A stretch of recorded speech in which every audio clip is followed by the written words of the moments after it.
Welcome again to Cooking in Finland. In this episode, the much requested lobster thermidor, my own personal favorite dish for over 50 years. As I usually do before making a cooking video, I first spend some time investigating what else is on YouTube. In this case, I was rather stunned by the total absence of any video even remotely similar to true lobster thermidor, so I'm especially thankful to a certain member who paid me to make this video.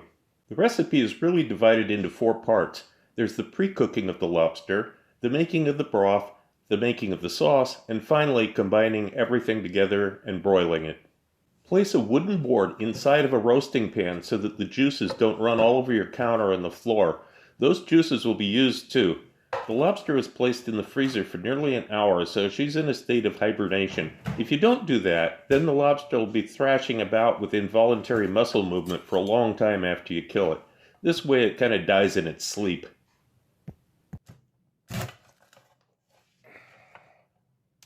Divide the lobster straight down the middle using a sharp, heavy knife.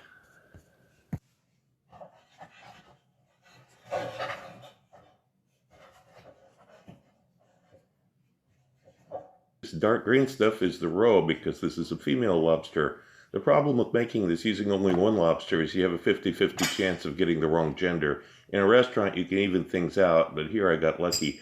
Scrape out the roe and save it for the sauce. This light green goop is the tamale, and it's not really safe to eat. It contains a high level of chemicals thanks to humans dumping into the ocean. I would just scrape this out and discard it. The next little bit of nastiness is the intestinal tract. Pull this out and discard it too. Lobster poop is not good eats. Now you need to twist the claws off and remove the rubber bands from them.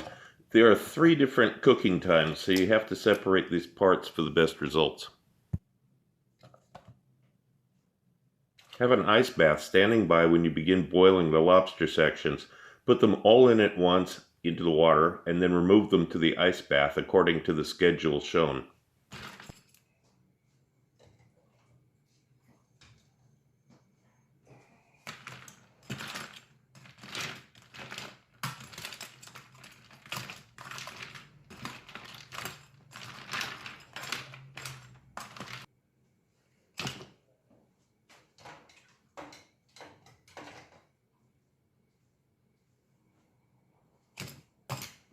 Once the pieces have cooled, you can continue.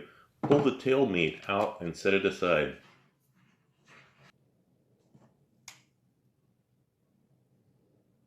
Clean the body cavity of any loose grit, especially in the head area. When the body's clean, put it into the refrigerator. It will be roasted just before use. Next, you extract the meat from the smaller legs by cutting off one end and then using a rolling pin to press it out like toothpaste. You add the meat from this to the green roe for use in the sauce. The shells from the legs will be used to make the stock too. The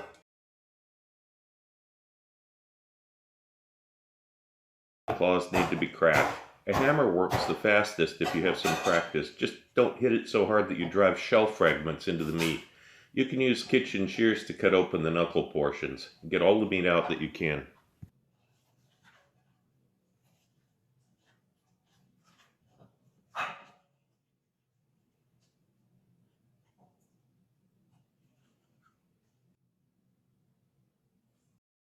At this point, you should have all of these 3 components ready. Add vegetable oil, not olive oil, to a pressure cooker. The first step is to lightly roast the lobster shell pieces.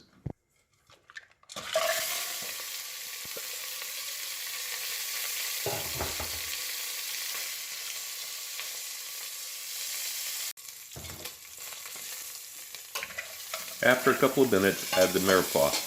Continue cooking for a couple more minutes on a medium heat.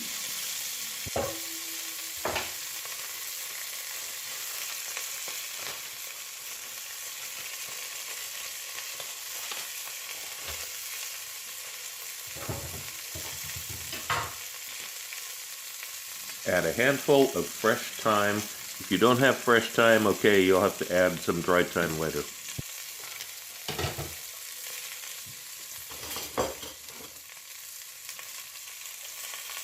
After a couple of minutes, add some of the liquid that the lobster was boiled in. And if you haven't added fresh thyme, now you can add the dried thyme.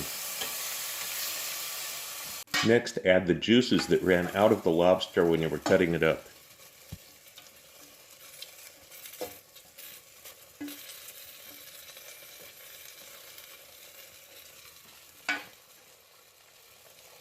Then add the dry white wine.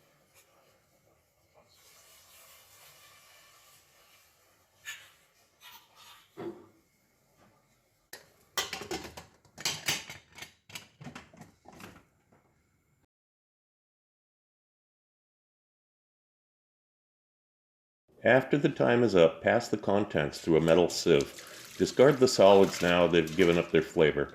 Refrigerate the broth until it's needed later. Cut the mushrooms in half. Heat some butter and fry them for a few minutes.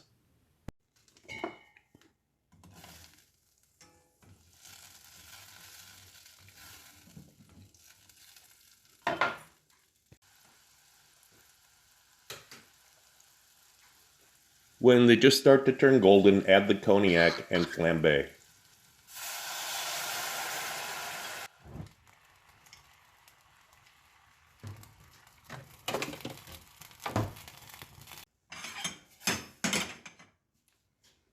Keep cooking for a couple more minutes after the flames die down, and then drain the mushrooms on a sieve. Reserve the mushrooms, and the liquid that came from them will be used in the sauce. Now making the sauce begins. In the same pan that the mushrooms were flambéed in, don't clean the pan, add about 22 grams or 3/4 of an ounce of butter and a tablespoon of flour, preferably high gluten flour. The roux will be slightly brown, even to start with, because of the residue of the mushrooms.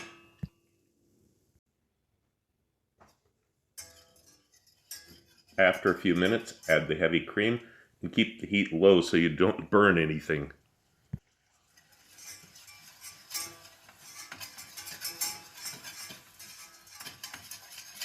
Once it's thick and homogeneous, add about 150 milliliters, that's about 5 ounces of the lobster stock, that one that was strained from the pressure cooker. Whisk and continue to cook to form the base of the sauce. Bring it back to a simmer and then whisk in the grated Gruyere cheese.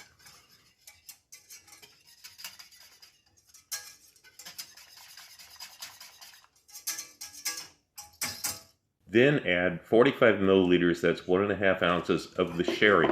More will be used later.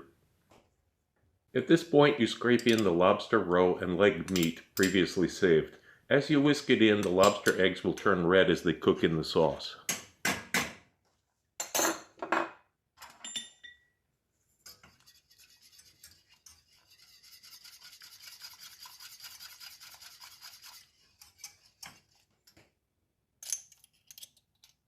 Next, whisk in the tarragon. Leave this to simmer slowly and reduce some. If you have fresh tarragon, so much the better. While this is going on, make the crouton topping by pouring some melted butter over stale, sliced sourdough bread, preferably one you've baked yourself. Get butter on both sides, and after it's soaked in, cut the bread up into cubes.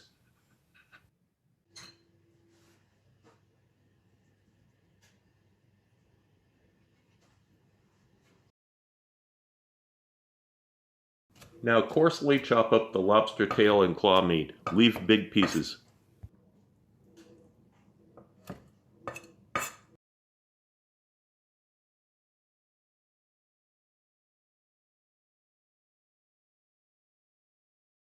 Reheat the sauce with the mushrooms on a low heat. Remember that in this video I'm only making half of it right now. Add the rest of the sherry, and again only half is being used here, of course.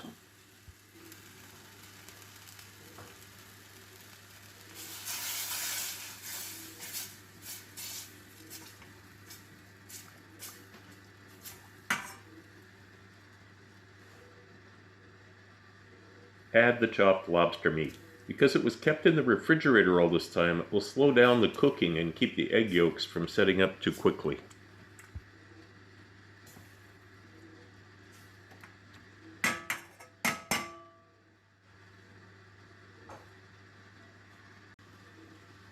Add a pinch of the Parmesan. More will be used later.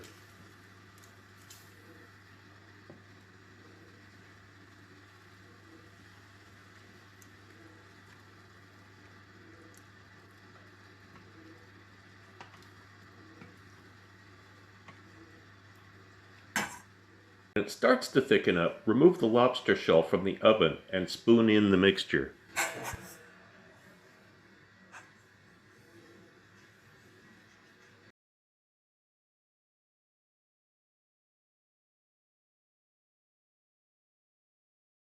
Add a little more Parmesan over the top of the croutons.